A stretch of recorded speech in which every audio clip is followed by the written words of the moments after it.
बिहार पंचायत चुनाव में आरक्षण का नया नियम, मुखिया पद के दावेदारों में हड़कंप मच गई।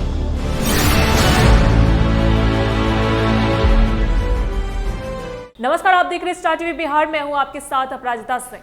बिहार में आगामी पंचायत चुनाव की तैयारियों के बीच पटना हाईकोर्ट ने एक ऐसा फैसला सुना दिया है जिसने राज्य की पूरी ग्रामीण राजनीति और चुनाव लड़ने का मन बना रहे प्रत्याशियों के समीकरणों को पूरी तरह हिलाकर रख दिया है।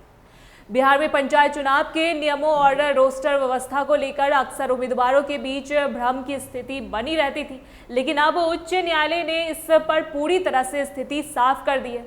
अदालत ने अपने स्पष्ट फैसलों में कहा है कि बिहार में मुखिया और अन्य पंचायत पदों के चुनाव में आरक्षण की रूपरेखा बिहार पंचायत राज अधिनियम 2006 की धारा 15(5) के तहत ही तय की जाएगी, न कि किसी अन्य पुराने या सरकारी नौकरी वाले कानून के भरोसे।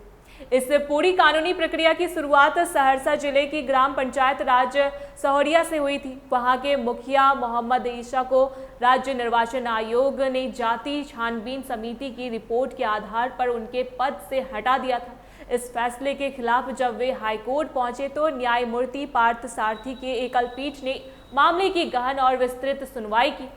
अदालत ने मामले के सभी पहलुओं को देखने के बाद न केवल राज्य निर्वाचन आयोग के पद से हटाने वाले आदेश को पूरी तरह निरस्त कर दिया, बल्कि जाति छानबीन समिति की उस रिपोर्ट को भी रद्द कर दिया जिसके आधार पर यह पूरी कार्रवाई की गई थी।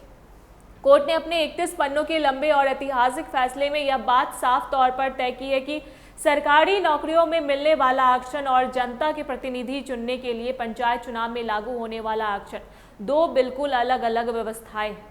अदालत ने कहा है कि इन दोनों व्यवस्थाओं के नियम और उद्देश्य अलग हैं, इसलिए इन्हें एक ही तराजू में नहीं तोला जा सकता और ना ही एक दूसरे के नियमों को सीधे लागू किया जा सकता है।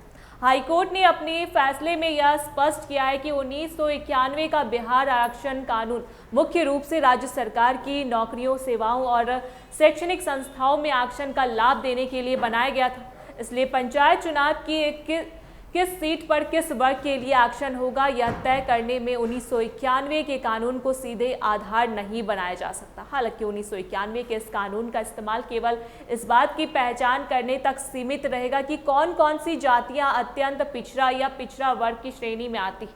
लेकिन जब बात चुनाव में सीटों के आरक्षण, रोस्टर और सीटों के बंटवारे की आएगी तो इसके लिए पूरी तरह से बिहार पंचायत राज अधिनियम 2006 का ही पालन करना होगा। पटना हाईकोर्ट के इस फैसले के सामने आने के बाद अब पूरे बिहार के भावी पंचायत प्रतिनिधियों और उम्मीदवारों के बीच यह बात पूरी तरह साफ हो गई है कि चुनाव लड़ने की पात्रता और आरक्षण के मापदंड नौकरियों के नियमों से तय नहीं होंगे। इस आदेश से अब राज्य भर की पंचायतों में सीटों के आरक्षण को लेकर चलने वाले कई पुराने विवादों और मुकदमों का निपटारा हो जाएगा और भविष्य में चुनाव आयोग के लिए भी आरक्षण सूची तैयार करने का रास्ता पूरी तरह साफ हो जाएगा। यदि आप चुनाव मतदाता सूची या पंचायत चुनाव से जुड़े किसी भी अन्य नियम की जानकारी प्राप्त करना चाहते हैं तो आप सीधे स्टेट इलेक्शन कमीशन बिहार की आधिकारिक वेबसाइट पर जाकर अपडेट देख सकते हैं। ऐसी पंचायत चुनाव से रिलेटेड जानकारी के लिए देखते रहे स्टार टीवी बिहार। धन्यवाद।